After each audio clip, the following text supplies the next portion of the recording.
நக்சல்பாரி என்ற புரட்சிகர இயக்கத்தை சாரு மஜும்தார் நிறுவனர். விவசாயிகளை எல்லாம் அணிதிரட்டி இந்தியாவில் ஒரு புரட்சியை நடத்தணும், அதை சாரு மஜும்தார் தான் இது வழிகாட்டியாக தொடங்கி வச்சிருக்கிறாரு.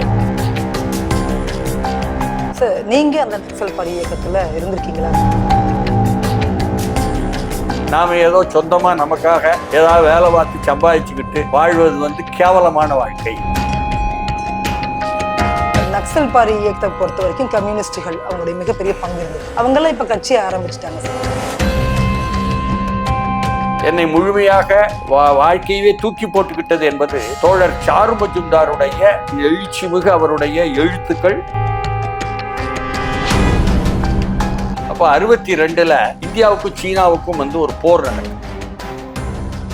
ஒரு புரட்சிகரமான ஒரு எழுச்சியை தான் உருவாக்கணும், அதன் மூலம் தான் அதிகாரத்தை கைப்பற்றணும்.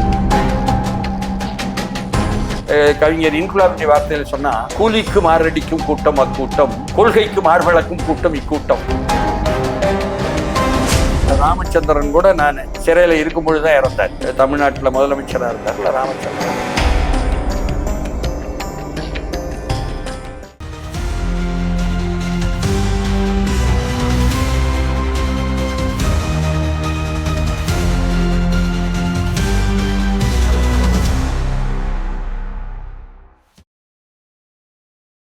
உலகத்தமிழ் உறவுகளுக்கு ஈஸ்வரின் அன்பான வணக்கங்கள். சங்கலத்தில் இன்றைய சிறப்பு விருந்தினர் மூத்த பத்திரிகையாளர் மதிப்பிற்குரிய திரு TSS மணி சார். வணக்கம் சார். உங்களை சந்திச்சதுல ரொம்ப மகிழ்ச்சி. நீங்க நேரம் கொடுத்ததுக்கு ரொம்ப நன்றி சார். சார், நக்சல்பாரி இயக்கத்துடைய தலைவர் சாரு மஜும்தார் அவங்களுடைய நினைவு நாள் நேற்று. ஸோ அவங்களுடைய கடந்து வந்த அந்த பாதை, அந்த வரலாறு மக்களுக்காக சொல்லுங்க சார். அதாவது ஜூலை 28 என்ற தேதி தான் தோழர் சாரு மஜும்தாருடைய நினைவு நாள் என்பதாக இந்திய துணைக்கண்டம் எங்குமே புரட்சியாளர்கள் அல்லது ஆதரவாளர்கள், புரட்சிகர இயக்கத்தின் நக்சல்பாரி புரட்சிகர இயக்கத்தின் ஆதரவாளர்கள் அதை நினைவாக கடைபிடிக்கக்கூடிய நாள். அதனால் அந்த நாளை ஒட்டி அவருடைய நினைவுகள் என்பதை தான் நீங்கள் கேட்குறீங்க. உள்ளபடியே தோழர் சாரு மஜும்தார் மேற்கு வங்காளத்தில் நக்சல்பாரி என்ற பெயர் ஏன் வந்துச்சுன்னா, அது ஒரு கிராமத்தின் பெயர். அந்த கிராமம் சிலிகுரின்னு ஒரு வட்டத்துக்குள்ள இருக்கு. அந்த சிலிகுரி என்ற வட்டம் டார்ஜிலிங் என்ற மாவட்டத்தில் இருக்கு. அந்த டார்ஜிலிங் என்ற மாவட்டம் மேற்கு வங்கம் என்ற மாநிலத்தில் இருக்கு. அப்போ மேற்கு வங்கம் மாநிலத்தில் டார்ஜிலிங் மாவட்டத்தில் உள்ள சிலிகுரி வட்டத்தில் உள்ள நக்சல்பாரி என்ற கிராமத்தில் விவசாயிகளுடைய ஒரு புரட்சிகர எழுச்சியை, ஆயுதந்தாங்கி எழுச்சியை 1967 நடத்தி வழிகாட்டியவர் என்பதனால்தான் தோழர் சாரு மஜும்தார நக்சல்பாரி புரட்சிகர இயக்கத்தினுடைய தலைவராக, நிறுவனராக, பிதாமகனாக பார்க்கிறாங்க. அது இன்னமும் சொல்ல போனா நேபாளத்தை ஒட்டியே வரும். உங்களுக்கு அந்த நேபாளிகள் எல்லாம் இங்கெல்லாம் நம்ம பார்க்குறோம். கூர்காக்கள் ஆயுதம் தாங்கியே இருப்பாங்க. அவர்கள் வாள் வச்சிருப்பாங்க. வீடுகளுக்கு, நிறுவனங்களுக்கு காவலுக்காக அந்த கூர்காக்கள் என்பதாக அவர்கள் தனியாக அவர்களுடைய பகுதியை கூட கூர்கா லேண்ட் என்பதாக ஒரு தனி மாநிலம் வேணும், நாடு வேணும்னாங்க. பிறகு மாநிலம் வேணுங்கிற அளவுக்கு அது ஒரு போராட்டம் இப்பவும் கூட இருந்துட்டு இருக்கு. ஆனால் 1967 அங்கே நக்சல்பாரி என்ற அந்த கிராமத்தில் அந்த எழுச்சியை உருவாக்குவதுதான் தோழர் சாரு மஜும்தாருடைய பங்களிப்பு.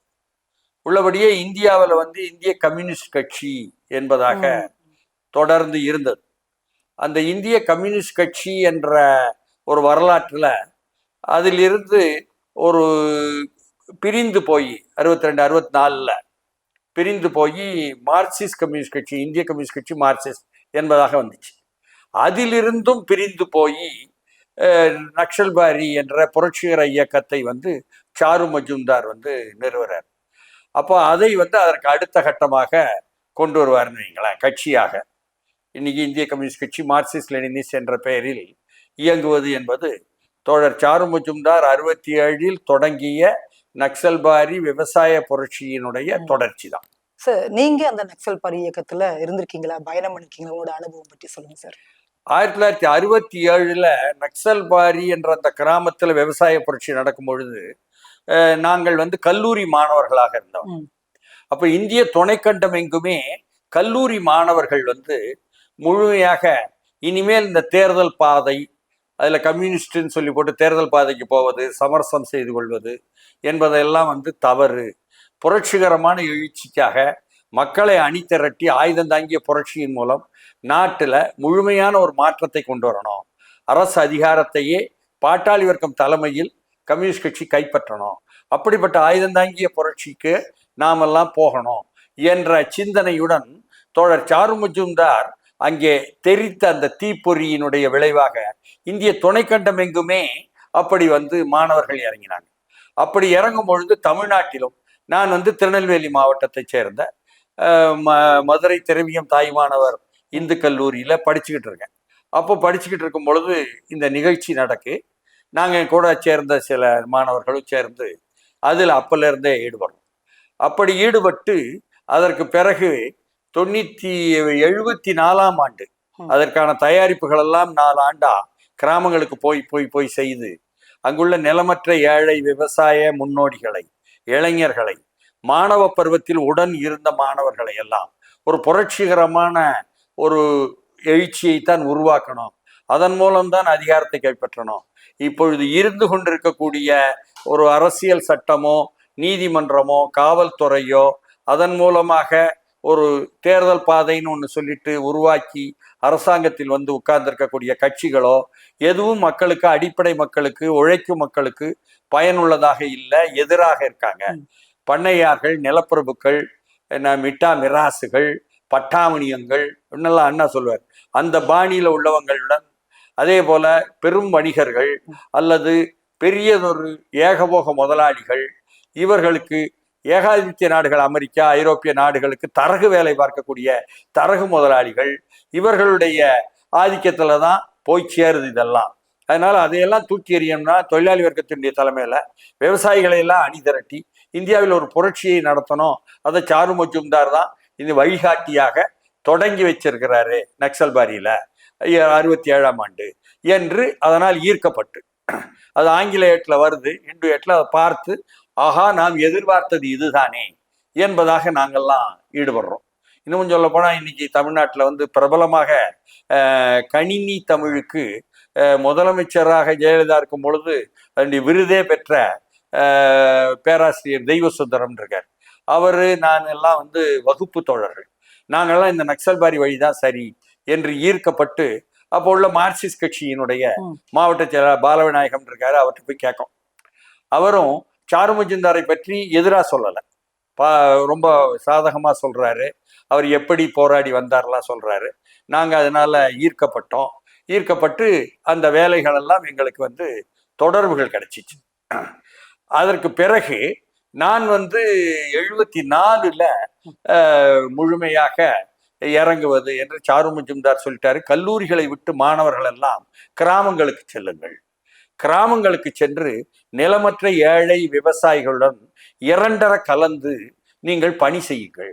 இரண்டர கலக்கும் பொழுது அவர்களுடன் உற்பத்திக்கான போராட்டத்தில் ஈடுபடுங்கள். அவர் சொல்றார், உற்பத்திக்கான போராட்டம்னா ஸ்ட்ரகிள் ஃபார் ப்ரொடக்ஷன் தான். அவர்கள் நிலமற்ற ஏழை விவசாயிகள் என்ன விதமான உற்பத்திக்கான போராட்டத்தில் ஈடுபடுறாங்களோ விவசாயத்துல, அதுல நீங்களும் உங்களை சேர்த்து ஈடுபட்டாதான் உங்களுடைய வர்க்கத்தன்மையை நீங்கள் குறைத்து கொள்ள முடியும். ஒரு நிலமற்ற ஏழை விவசாயியினுடைய உணர்வுகளை, உணர்ச்சிகளை, தேவையை, அபிலாட்சைகளை, அவர்களுடைய சிந்தனையை நீங்களும் பெற முடியும். அப்பொழுதுதான் இந்த புரட்சிக்கு அவர்களை தலைமை தாங்குவதற்கோ, அவர்களை ஈர்ப்பதற்கோ, தொழிலாளி வர்க்கத்தை தலைமை தாங்குவதற்கோ பக்குவப்படுத்துவதற்கு நீங்கள் வந்து ஒரு அறிவுபூர்வமான ஒரு பங்களிப்பு செலுத்த முடியும். அதனால intellectuals should integrate themselves with the masses. அதாவது அறிவுஜீவிகள் தங்களை உழைக்கும் மக்களுடன் இரண்டர கலந்து இறங்கி கொள்ள வேண்டும் என்பதாக உள்ள வழிகாட்டல். அந்த வழிகாட்டல் படி நானும் என்ன பண்ணேன்னா 74ல் சக மாணவர்கள், அடுத்து வரக்கூடிய அந்த கல்லூரி மாணவர்கள், அவர்களை தயார் செய்து இதே போல புரட்சியாளர் சிந்தனை தயார் செய்த உடனே அவங்க போய் பிடிச்சு, இப்ப தென்காசி மாவட்டமா இருக்கு கடையநல்லூர், அது பக்கத்துல ஒரு வலசைன்னு ஒரு கிராமத்துல போய் என்னையும் கூட தங்க வச்சாங்க. தங்கி அங்கு வந்து முதல்ல கருதறுப்பு என்பதான வேலைகளை, கதிர் விளைதலை வந்து அறுவடை செய்தல் என்பதில் ஈடுபட்டேன். அதற்கு பிறகு அங்கேயே கல்லுடைத்தல் என்பதாக குவாரி இருக்கு, குவாரியில கல்லுடைத்தல் என்பதாக போய் அதையும் வந்து மிகவும் கடினமான வேலைன்னு எல்லோரும் கருதக்கூடியத அந்த இளம் வயதுல வந்து ரொம்ப ஆர்வமாக அதை வந்து ஈடுபட்டு 24 வயதுல இறங்கி செய்ய முடிந்தது.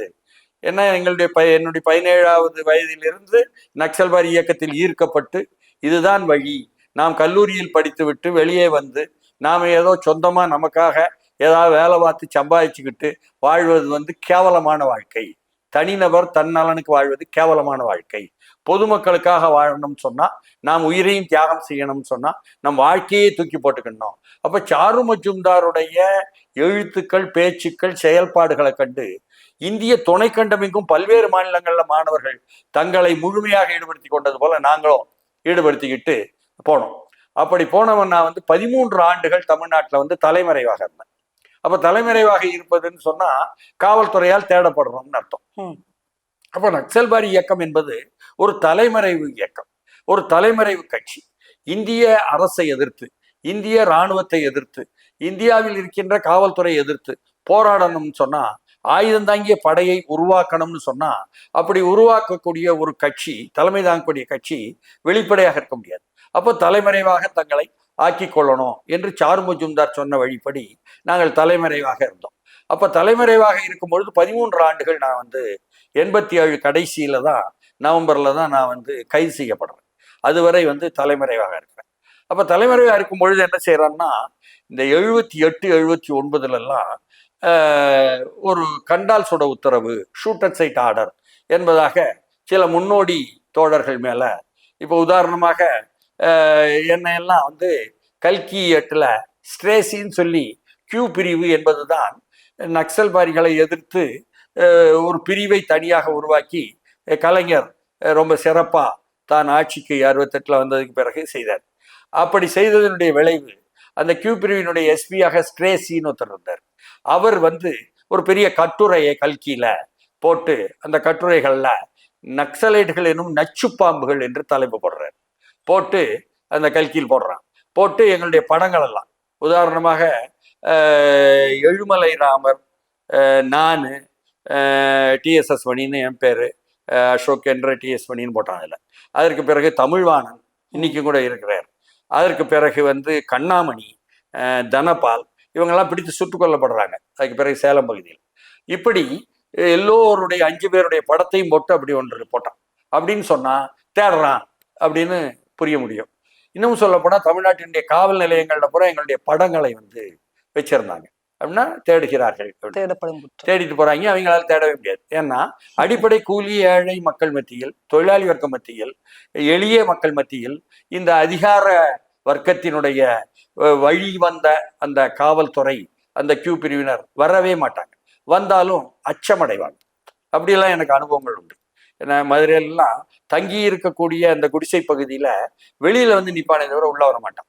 ஏன்னா உள்ள வந்து ஒடுக்கப்பட்ட மக்கள் இருப்பாங்க. இப்போ மதுரையில வந்து தெற்கு வாசல் இருக்குது. தெற்கு வாசல்ல நான்லாம் படுத்து தூங்கினா சுத்தி வர கத்தி வச்சுக்கிட்டு படுத்து தூங்கிட்டு இருப்பாங்க அருந்ததியர் மக்கள், இளைஞர்கள். போராளிகளாகவே எல்லோருமே இளைஞர்கள் உருவானார்கள் என்ற வரலாறு உண்டு. அதே போல வந்து அரசரடியில பள்ளத்துல தங்கி இருந்தா உள்ள வர மாட்டான், வெளியில இருந்தே விசாரிப்பான். அங்க ராஜன் மருத்துவமனை பக்கத்துல. இப்படித்தான் வந்து எதிராளியும் வந்து எதிரியும் பயந்துகிட்டு இருந்தான். இன்னும் சொல்ல போனா திருநெல்வேலியில நாங்க இருந்த காலத்துல நடந்து போனாலே பின்னாலேயே வருவான், நாங்க திரும்பி பார்த்தா பயந்து ஓடுவோம். இவ்வளவு தூரம் வந்து அந்த உளவுத்துறை என்பவர்கள் வந்து ரொம்ப பெரிய தைரியசாலிகள். தமிழ்நாட்டினுடைய உளவுத்துறை எல்லா இடத்துலையுமே அப்படித்தான் இருப்பாங்க. ஏன்னா அவர்கள் வந்து கவிஞர் இன்குலாபினுடைய வார்த்தையில சொன்னா, கூலிக்கு மாரடிக்கும் கூட்டம் அக்கூட்டம், கொள்கைக்கு மார்பளக்கும் கூட்டம் இக்கூட்டம் அப்படின்னு எழுதுவார் ஒரு கவிதையில. அது போன்ற இருந்ததுனால அப்படிப்பட்ட ஒரு 13 ஆண்டுகள் கழித்து விட்டு தான் நான் வந்தேன். 88 ஏப்ரல்ல வெளியே வரேன்னாங்களா. ஒரு 2 கொலை வழக்கு இருக்குது, அதை ஒட்டி கைது செய்யப்பட்டீங்களா சார்? கைது செய்யப்படுற 87 கடைசியில. ராமச்சந்திரன் கூட நான் சிறையில இருக்கும் பொழுதுதான் இறந்தார். தமிழ்நாட்டில் முதலமைச்சராக இருந்தார்ல ராமச்சந்திரன் ஒருத்தர், அவர் கூட அதுக்கு பிறகுதான் மருதூர் கோபால் ராமச்சந்திரன். 88 ஏப்ரல்ல தான் நான் வெளியே பிணையில வர்றேன். அதற்கு பிறகு வெளிப்படையான இயக்கங்கள் என்பதாக வர்றோம் வைங்களேன். அதனால அந்த நக்சல்பாரி இயக்கத்தில் என்னை முழுமையாக வாழ்க்கையவே தூக்கி போட்டுக்கிட்டது என்பது தோழர் சாரு மஜும்தாருடைய ஒரு எழுச்சிமிகு அவருடைய எழுத்துக்கள், அவருடைய செயல்பாடுகள், அவருடைய சிந்தனைகள் என்பதுதான். என்பது பல பேரை அதே மாதிரி இறக்கி விட்டுருக்கு.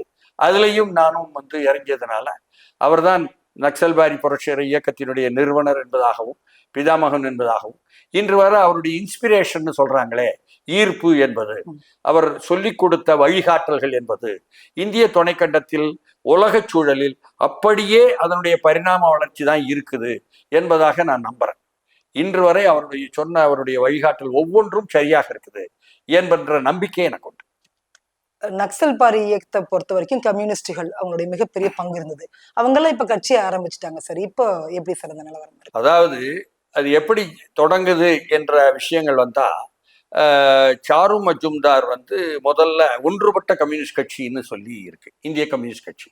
அதே சீன அரசாங்கம் இன்று வளர்ச்சி அடைந்து ஒரு சுய பொருளாதாரத்துல நின்றுக்கிட்டு அமெரிக்காவுக்கே சவால் விட்டுக்கிட்டு இருக்கு எனும் பொழுது, ஐரோப்பாவையே நிலைகுலைய வைக்குது எனும் பொழுது, தவிர்க்க முடியாமல் இந்திய அரசும் இன்னைக்கு சீனா கூட நல்லுறவு, சீனா கூட வணிக உறவு, சீனா கூட அப்படியே தோளோடு தோள் கோர்த்த உறவு என்பதாக இப்போ வந்துகிட்டு இருக்காங்க. பிரிக்ஸ்ன்னு ஒரு புதிய ஒரு கூட்டமைப்பை கூட உருவாக்குறாங்கன்னு வைங்களேன்.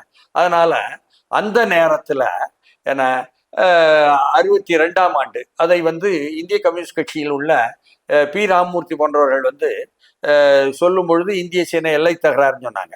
அதை இதிலிருந்து ஐரோப்பாவிலிருந்து வந்த ஒரு எழுத்தாளர், ஆங்கில எழுத்தாளர் எழுதுறார். எழுதும் பொழுது அவர் சொல்றார், இந்தியா சைனா வார் என்று அந்த போரை சொல்றார். இந்தியாவின் சீன யுத்தம். அதாவது இந்தியா தான் அமெரிக்காவுக்காக சீனாவில் இருக்கக்கூடிய அந்த ஓரத்தில் இமயமலையை ஒட்டி இருக்கக்கூடிய அந்த ஏவுகணையை தளத்தை உடைப்பதற்காக எதிர்ப்பதற்காக இந்தியாவை தூண்டிவிட்டுச்சு என்பதாக உள்ள ஒரு இதுவும் உண்டு, ஒரு பார்வை. அந்த பார்வையில் அவர் எழுதுறாரு. இவ்வளவு பெரிய புத்தகம் ஆங்கிலத்துல. இன்னமும் இந்தியா சைனா வார் என்ன அப்படின்ட்டு போட்டு பார்த்தால் கிடைக்கும். ஏன்னா அதை தடை செய்துட்டாங்க இந்தியாவில், ரொம்ப நல்லவர்கள் என்பதனால உண்மைகள் வந்துடக்கூடாது. அப்படிப்பட்ட அந்த புத்தகத்துல இன்னமும் ஆனால் இணையத்துல கிடைக்குதுன்னு வைங்களேன். அப்போ இந்திய கம்யூனிஸ்ட் கட்சியில மார்க்சிஸ்ட் கட்சிக்கு பிறகு வந்தவர்கள், சிபிஎம் என்ற கட்சிக்கு வந்தவங்க தமிழ்நாட்டில் பி ராமமூர்த்தி, விபி சிந்தன், அதே போல கேரளாவில் இஎம்எஸ் நம்பூதிரிபாடு, ஏகே கோபாலன், மேற்கு வங்கத்தில் ஜோதி பாசு, பிடி ரணதிவே, இவர்களெல்லாம் சீனா செய்தது தப்பு கிடையாது என்பதாகவும், இந்திய கம்யூனிஸ்ட் கட்சியில தலைமை தாங்கிய எஸ்ஏ டாங்கே, ராஜேஸ்வர் ராவ், இவர்களெல்லாம் இந்திய அரசு தான் சரி என்பதாகவும் ஒரு பெரிய பிளவு வந்துச்சு. அப்போ அவர்கள் காட்டி கொடுத்தார்கள் இவர்கள் சொல்லுவாங்க. இவர்களை எல்லாம் கைது செய்து உள்ள அனுப்புறாங்க. அதுல கைது செய்யப்பட்டு உள்ள போனவர் தான் தோழர் சாரு மஜும்தார். டார்ஜிலிங் மாவட்ட செயலாளராக இருக்கிறார். அப்போ போகிறாரு. போயிட்டு வெளியே விடுறாங்க. வெளியே வந்த உடனே டார்ஜிலிங் மாவட்ட கம்யூனிஸ்ட் கட்சியினுடைய அலுவலகத்துக்கு உள்ள போனாரு. எஸ்ஏ டாங்கேயினுடைய படத்தை கீழே போட்டு I am the Communist Party of India என்று மிதிச்சு சொன்னாரு என்பதாக கூட சொல்லுவாங்க. எந்த அளவுக்கு நமக்கு தெரியாது, கேள்விப்பட்டது. அதாவது நான் தான் கம்யூனிஸ்ட் கட்சி என்பதாக, ஒரு புரட்சிகர வழியை தான் போகணும் என்பதாக. ஆனால் புரட்சிகர பாதைக்கு தான் நாங்கள் போக போறோம் என்று அப்பொழுது பார்த்தீங்கன்னு சொன்னா, அதாவது கம்யூனிஸ்ட் கட்சியில் என்ன பண்ணுவாங்கன்னா, பார்ட்டி காங்கிரஸ் அப்படி சொல்லுவாங்க. கட்சியினுடைய பேராயம் என்பதாக ஒன்று நடத்துவாங்க. இந்திய துணைக்கண்டம் எங்கும் இருக்கின்ற கட்சியினுடைய தோழர்களில் தேர்வு செய்யப்பட்ட ஒரு டெலிகேட்ஸ் என்று சொல்லக்கூடிய பிரதிநிதிகளை வைத்து ஒன்று கூட்டி, அந்த காங்கிரஸ்ல சமீபத்தில் கூட மார்க்சிஸ்ட் கட்சி மதுரையில் நடத்திச்சு, பிரபலமான மாநாடு என்பதாக எல்லோரும் திராவிட முன்னேற்ற கழக அமைச்சர்லாம் நிறைய நிதி கொடுத்தாரெல்லாம் வந்துச்சு. அந்த இன்னமும் சொல்ல போனால் பாஜகவினுடைய தலைவராக நயினார் நாகேந்திரன், அவர் தலைவராவதற்கு முன்பே எம்எல்ஏ இருந்தார். அப்பவுமே அவர்கிட்ட இருந்தும் 1 லட்ச ரூபா நிதி வாங்கினாங்கன்னு சொல்லி மார்க்சிஸ்ட் கட்சி நல்ல சிறப்பாக நடத்தினாங்க ஒரு மாநாட்டை மதுரையில். அப்படி காங்கிரஸ் அதுக்கு பேர். அப்போ அது திட்டங்களை, கொள்கைகளை உருவாக்கும். அதுக்கு அப்படி நடத்துவதற்கு முன்னால சில கொள்கை முடிவுகள் எடுக்கணும்னா என்ன செய்வாங்கன்னு சொன்னா, ஒரு ப்ளீனம் என்பதாக சொல்லுவாங்க. ப்ளீனம் என்று கம்யூனிஸ்ட் கட்சி அழைப்பாங்க. அந்த ப்ளீனத்துல குறைந்தபட்ச எண்ணிக்கையில் உள்ள பிரதிநிதிகளை கூட்டி சில முடிவுகள் எடுப்பாங்க. அப்போ அப்படிப்பட்ட ஒரு ப்ளீனத்தை பர்த்வான் ப்ளீனம் என்பதாக 1964 அதாவது அதை விட்டு வெளியேற்றப்பட்டவர்கள் அல்லது வெளியே வந்தவர்கள், இந்திய கம்யூனிஸ்ட் கட்சி என்ற ஒரு ஒன்றுபட்ட கட்சியை விட்டு வெளியே வந்தவர்கள், சிறையிலிருந்து வந்தவர்கள் பர்த்வான் பிளீனம் என்பதாக ஒன்றை கூட்டுறாங்க. கொள்கைகளை வகுப்பது, அவர்கள் ஏற்கனவே உள்ள தேர்தல் பாதை என்ற கொள்கை என்பதை விடுத்து வருவது என்பதற்காக. அந்த பிளீனத்தில் எங்களுக்கு மார்க்சிஸ்ட் கட்சியினுடைய நெல்லை மாவட்ட செயலாளர் பாலவிநாயகம் இப்பொழுது உயிரோடு இல்லை, ஏன்னா அவருடைய மறைவு காலத்தில் அவர் மருத்துவமனையில் இருக்கும் பொழுதெல்லாம் சரியாக அவர் கட்சியை கவனிக்கலை என்பதெல்லாம் எங்களுக்கு கிடைச்சிச்சு. அவர் அப்பவுமே புரட்சிகரமாக சொல்வார் எங்கள்கிட்ட, பர்த்வான் பிளீனத்திலேயே சாரு மஜும்தார் வச்சாருங்க. இந்தியாவினுடைய முதலாளி சுதந்திர முதலாளி கிடையாது, இந்தியாவினுடைய முதலாளி ஒரு தரகு முதலாளி. அவன் ஏகாதிபத்திய நாடுகளுக்கு, அமெரிக்காவுக்கு, இங்கிலாந்திற்கு, ஐரோப்பிய நாடுகளுக்கு சேவை செய்யக்கூடிய ஒரு தரகு முதலாளி என்பதாக சாரு மஜும்தார் பர்த்வான் பிளீனத்திலேயே வச்சாரு என்ற விஷயத்தை சொல்லுவாங்க. ஆனாலும் பெரும்பான்மையானவர்கள் முடிவு செய்து மார்க்சிஸ்ட் கட்சி இந்தியாவினுடைய முதலாளி ஏகபோக முதலாளி, இந்தியாவுக்கு அரசியல் சுதந்திரம் கிடைத்து விட்டது, இந்தியாவினுடைய முதலாளி ஒப்பீட்டளவு சுதந்திரம் இருந்தாலும் பொருளாதார சுதந்திரம் கிடைக்கவில்லை, அதனால் நாம் என்ன ஆயுத புரட்சி பாதிக்குத்தான் போக போகிறோம், அதற்கு மக்களை தயார் செய்ய வேண்டும், நாம் தயார் செய்து அதற்கு பிறகு ஆயுத புரட்சியை மக்கள் கொடுத்து மக்கள் ஆயுத புரட்சி நடத்துவார்கள், அதற்கு பேர் பீப்புள்ஸ் டெமோக்ரஸி, மக்கள் ஜனநாயகம் என்பதை நாம் நிறுவப் போகிறோம், பாட்டாளி வர்க்கத்தினுடைய தலைமை, இப்படியாக அவங்க சொல்லிக்கிட்டு வந்தாங்க. ஓஹோ, இவங்க ஆயுத புரட்சி பண்ணுவாங்க போல தலைவர்கள் என்று சாரு மஜும்தாரும் மற்றவர்கள் போல தமிழ்நாட்டிலெல்லாம் எல் அப்பு இவர்களெல்லாம் நம்பி, ஏஎம் கோதண்டராமன் இவரெல்லாம் நம்பி இருந்தாங்க. அப்படி ஒரு காலம். இது 64. அப்ப அதற்கு பிறகு பார்த்தா இவர்கள் ஆட்சிக்கு வர்றாங்க, மார்க்சிஸ்ட் கட்சியினுடைய தேர்தல் பாதையில இருந்துகிட்டே ஆட்சிக்கு வர்றாங்க. தேர்தல் பாதை நமது முழுமையான பாதை அல்ல, நாம புரட்சி தான் நமக்கு பாதை, அதற்காக நாம் தயார் செய்கிறோம், மக்கள் இன்னும் பக்குவம் அடையவில்லை அப்படின்னாங்க. அப்ப மக்கள் பக்குவம் அடைவதுன்னா என்னதுன்னு நமக்கெல்லாம் புரியாத ஒரு காலம். அப்போ ஜோதி பாசு அங்க துணை முதல்வராக மேற்கு வங்கத்துல வர்றாரு. அப்ப துணை முதல்வராக வரும்பொழுது அப்ப இருந்து மேற்கு வங்காள காங்கிரஸ் என்பது முதலமைச்சர், இவர் துணை முதல்வராக வர்றாரு.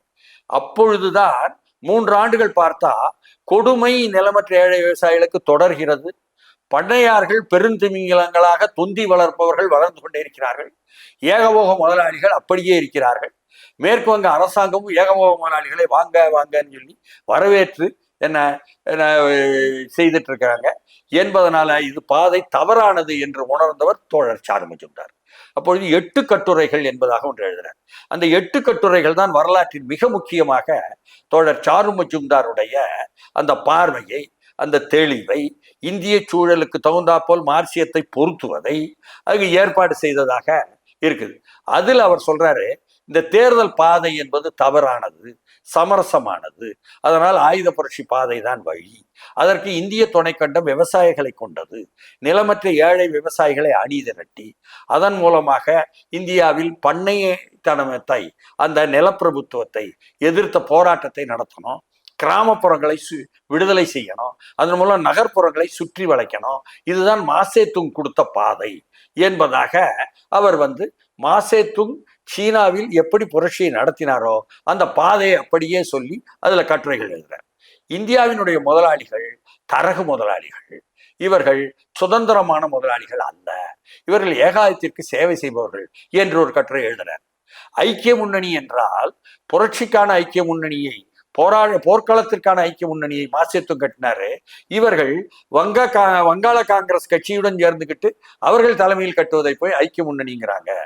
இது சென்யாட்சனுடைய மூலமாக அவருடன் சேர்ந்து மாசேதுங் நீண்ட பயணம் காலத்தில் அவர் கட்டிய ஜப்பான் ஆதிக்கத்தை எதிர்த்து, ஏகாதிபத்தியத்தை எதிர்த்து கட்டிய ஐக்கிய முன்னணி போல அல்ல, இது திரிபுவாதம், இதற்கு பெயரு திரிபுவாதம் தான் முதல் எதிரி, அதனால் எல்லாவற்றையும் திருத்தல்வாதம், திரிபுவாதம், ரிவிஷனிசம் என்பதாக செய்கிறார்கள் என்பதாக எடுத்து சொல்லி கட்டுரை.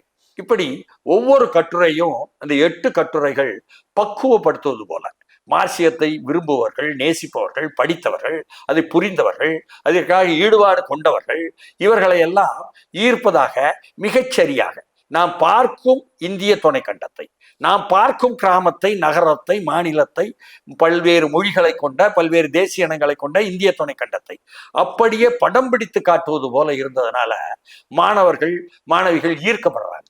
அதனாலதான் ஈர்க்கப்பட்டு எல்லோ பக்கம் போனாங்க. இன்னமும் சொல்ல போனா இந்தியாவெங்கும் இருக்கக்கூடிய எல்லா மாநிலங்கள்லையும் அப்படி வந்தாங்கன்னாலும் மேற்கு வங்கத்துல குறிப்பா அந்த கொல்கத்தாவில் இருக்கக்கூடிய சவுத் கல்கட்டா என்று சொல்றாங்க, தெற்கு பகுதி. அதுல வந்து பல்வேறு ஜதாப்பூர் பல்கலைக்கழகம் அப்படியே நக்சல்பாரி எழுச்சியுடைய மாணவர்களுடைய கோட்டையா மாறுது. அப்படியே அங்க இருக்கக்கூடிய மருத்துவக் கல்லூரி நக்சல்பாரி எழுச்சியுடைய கோட்டையா மாறுது. அங்க இருக்கக்கூடிய பிரசிடென்சி கல்லூரி, மாநில கல்லூரி கோட்டையா மாறுது. இப்படியாக அப்படி திரும்பி செல்லும் போது இராணுவம், துணை இராணுவம் போனால் கூட அவர்கள் உள்ளிருந்து மொலட்டோ காக்டைல் என்று அமிலத்தில் செய்த குண்டுகளை எறிவாங்க. அந்த அளவுக்கெல்லாம் நிகழ்வுகள் நடக்கும். இப்படியாக அந்த நக்சல்பாரி என்ற, அதாவது இந்த 8 கட்டுரைகளை வழிகாட்டலாக கொண்டு அங்கு இருந்த மாணவர் இயக்கம், மார்க்சிஸ்ட் கட்சியில் இருந்த விவசாய சங்கம், மாணவர் இயக்கம், இவர்களை வைத்துக்கொண்டு அங்க இருக்கக்கூடிய தோட்ட தொழிலாளர் சங்கம் வைத்துக்கொண்டுதான் அந்த புரட்சியை தொடங்குறார். அப்போ அவர்கள் எல்லாம் சேர்ந்து போய் பண்ணையார போய் அடிச்சு அவர் வீட்டுல உள்ள ஆயுதங்களையும் கையில எடுத்துக்கிட்டு அந்த நிலங்களை எல்லாம் பறித்து, அதாவது 1967ஆம் ஆண்டு என மார்ச் 25 அப்படிப்பட்ட ஒரு புரட்சியை நடத்தி அதன் மூலம் நிலங்களை எல்லாம் சொந்தமாக்கி அதன் மூலமாக அந்த நிலங்களை எல்லாம் பிரித்து கொடுத்து அந்த நிலமற்ற ஏழை விவசாயிகளுக்கு என்ற நிகழ்வு நடந்தது. அப்ப நக்சல்பாரி என்பது அப்படி நடந்த உடனே அதனுடைய விளைவு என்ன சொல்லுவாங்களான்னா, வங்காள மொழியில அமர்பாரி, துமர்பாரி, நக்சல்பாரி என்று சொல்லுவாங்க. அது எங்கள் வீடும் உங்கள் வீடும் நக்சல்பாரி. எல்லோருமே, அதாவது மாணவர்கள் என்னன்னா, சாரு மஜும்தார் சொல்லிட்டாரு, அதனால நம்ம கல்லூரிகளை விட்டுட்டு புரட்சிக்காக மக்கள்கிட்ட போகணும் என்பதாக நாங்கள் எப்படி அதற்கான தயாரிப்புடன் போனோமோ, நாங்கள் ஒரு ஓரத்தில் இருக்கக்கூடிய மிக குறைவானவர்கள் தமிழ்நாட்டில், அங்க மேற்கு வங்கத்துல மொத்தமா நூற்றுக்கணக்கா பேருந்துல பெரியவங்க பேசுவாங்களாம் பெருமையா, என்ன என் பையன் போயிட்டான், உங்க பையன், அவன் என் பையன் போன வாரமே போயிட்டான். இப்படி தலைமறைவாக போவதற்கு மாணவர்கள் அதெல்லாம் தக்க வைக்கப்படலை இந்த இயக்கத்தால் என்பது பெருங்குறை என்பது வேறு ஒரு விஷயம். ஆனாலும் கூட அப்பொழுதெல்லாம் டீ கடைகள்னு இருக்கும் கல்கத்தால, அதுல உட்காந்து நக்சல்பாரி தான் பேசுவாங்க. தமிழ்நாட்டுல கோயம்புத்தூர்ல உடுமலைப்பேட்டையில கலை இலக்கியவாதிகள் கிளம்பும் பொழுது அதுல பழனிசாமி என்ற ஞானி, அவர்கள்லாம் வந்து லிங்கசாமி, இவர்கள்லாம் வந்த பொழுது அவர்கள் நடத்திய கலை இலக்கிய புத்தகங்கள், அதே போல அப்பு கோவை உக்கட பகுதியிலிருந்து மோட்டார் வாகன தொழிலாளர் தலைவராக இருந்தவர், அவர்களுடைய தலைவராக உக்கடத்திலேயே அலுவலகம் போட்டவர், அப்படியே அவர் வந்துடுறார். மார்க்சிஸ்ட் புரட்சியாளர்கள் என்பதாக சொல்லிக்கிட்டு வர்றார். வெளியில வரும்பொழுது என்ன பண்றாருன்னு சொன்னா, இப்ப ராவுன்னின்னு சொல்லி போட்டு பாலக்காட்டுல இருக்காரு, கேரளாக்காரர், அவர் ஆசிரியராக, அவரும் இவரும் சேர்ந்து இங்க ஒரு பத்திரிகை நடத்துவோம் மார்க்சிய புரட்சியாளர்களுக்கு என்று சொல்லி அதற்காக மார்க்சிய புரட்சியாளர்கள் தீக்கதிர்னு ஒரு பத்திரிகை நடத்தும். அந்த தீக்கதிர் தான் இப்பொழுது நீங்கள் மார்க்சிஸ்ட் கட்சி கையில் இருக்கும் தீர்க்குது. என்னன்னு சொன்னா, இவர்கள் எல்லோருமே நம்பி இறங்கினவங்க. அப்போ இறங்கி செய்தவர்கள் எல்லாம் 64ல நடந்த, இது வந்து 62க்கு பிறகு, சீன இந்திய போருக்கு பிறகு நடந்த நிகழ்வுகள். 64க்கு அப்புறம் மார்க்சிஸ்ட் கட்சி நாங்க புரட்சி நடத்த போறோம்னு நம்பி அந்த தலைவர்கள் பெரிய ஆட்களாச்சே அப்படின்னு இறங்கிட்டாங்க. அப்படி இவர்களும் அதுல. அதற்கு பிறகு இல்லை என்பது 67ல தான் தெரியும். 67ல நக்சல்பாரியில சாரு மஜும்தார் இப்படிப்பட்ட ஒரு எழுச்சியை உருவாக்கியவுடன் இதுதான் வழிகாட்டல் என்பதாக எல்லோருக்குமே புரியும்படி சீன கம்யூனிஸ்ட் கட்சி அங்கிருந்து அவர்களும் வந்து பெய்ஜிங் ரெவ்யூ என்ற அவர்களுடைய ஏட்டுல நக்சல்பாரி புரட்சியை வந்து ஸ்பிரிங் தண்டர்ஸ் ஆஃப் நக்சல்பாரி என்ற ஆங்கிலத்திலே என்று போட்டு வசந்தத்தின் இடி முழக்கம் நக்சல்பாரி என்பதாக போடுறாங்க. இந்தியாவில் தேர்தல் பாதையில் செல்லும் திருத்தல்வாதத்தை எல்லாம் எதிர்த்து புரட்சிகர பாதையில் செல்லுகின்ற சாரு மஜும்தார் தலைமையிலான நக்சல்பாரி என்பதாக கட்டுரை எழுதப்படுது. அப்ப எல்லோருமே படிச்சு எல்லா இடத்துலையுமே அதுல ஈர்க்கப்பட்டு 67லயே கல்லூரி வாழ்க்கையில் ஈர்க்கப்பட்டோம். அப்போ அதை நாங்க ஃபாலோ பண்றோம். அங்க ஃப்ரான்டியர்னு சொல்லி கல்கத்தாவில் இருந்து ஒரு ஏடு வருது, அதை வாங்கி படிக்கும். அதற்கு பிறகு லிபரேஷன் சொல்லிப்பட்டு ஒரு 7 புரட்சியாளர்களாவே அங்கிருந்து நடத்தப்படுது, அதை வாங்கி படிக்கும். அதை மாத ஏடாக படிச்சு நாங்கள் வந்து திறம்பட அறிவுபூர்வமாக வளர்ந்து அறிவுபூர்வமாக ஆழமான புரிதலுடன், ஒரு கருத்தியல் புரிதலுடன், ஒரு அரசியல் புரிதலுடன் இறங்கியவர்கள் தான் இதில் உள்ள இன்டலெக்சுவல்ஸ் என்று சொல்லக்கூடிய அந்த அறிவுஜீவி. அதுல குறிப்பா பாத்தீங்கன்னா பொறியியல் கல்லூரிகள் எல்லாம் மாணவர்கள் நிறைய வராங்க. அதுல இருக்கக்கூடிய RECன்னு சொல்றான், ரீஜனல் இன்ஜினியரிங் காலேஜ், பொறியியல் கல்லூரியிலேயே இது வந்து மிகவும் சிறப்பு வாய்ந்த பொறியியல் கல்லூரி. இதுல உள்ளவங்க முழுக்க கோட்டையாக மாறுது நக்சல்பாரி இயக்கத்துக்கு. ஏன் என்று கேட்டால், அவர்கள் படிக்காங்களா, பொறியியல் படிக்காங்களா, படிச்சு இந்தியாவை நாம இண்டஸ்ட்ரியலைஸ் பண்ண போறோம், அதாவது இந்தியாவை ஒரு முதலாளித்துவத்தை வளர்ப்பதற்கான, தொழில்களை வளர்ப்பதற்கான நாட்டா மாற்ற போறோம். அதுக்காக தான் இந்த படிப்பு, அதற்கு தான் சிவில் படிப்பு, மெக்கானிக்கல் படிப்பு, எலக்ட்ரிக்கல் படிப்பு என்பதாக பொறியியல்ல படிக்காங்களா? படிச்சவங்க அந்த சிந்தனையுடன் இந்திய துணைக்கண்டத்தை நாம் நாட்டை மாற்றப் போகிறோம் என பெரிய அளவுக்கு வளர்ச்சி கொண்டவர்கள் நினைச்சவன் ஒண்ணுமே செய்யல. நாங்க போய் அறுவடை செய்யணும்னா அவன் துப்பாக்கி எடுத்துட்டு வந்து பண்ணையார் 10 பேர் நின்றுட்டு சுடுவான். அண்ணா சொல்வார், நிலமாளும் முதலாளிகள் அவர்களை பியூடல் என்று அழைப்பார்கள். இப்ப நிலப்பொருத்தத்தை ஒழிக்கணும்னா அதுக்கு விவசாய புரட்சி பண்ணணும், விவசாயிகளை வச்சு புரட்சி பண்ணணும்னா சாரு மஜும்தார் தான் வழி. பீடி தொழிலாளர்கள் சங்கம் அதையெல்லாம் திரட்டிட்டு போய் பக்கத்துல இருக்கிற காவல் நிலையத்தை அடிச்சு துப்பாக்கிகளை பறிச்சுக்கிட்டு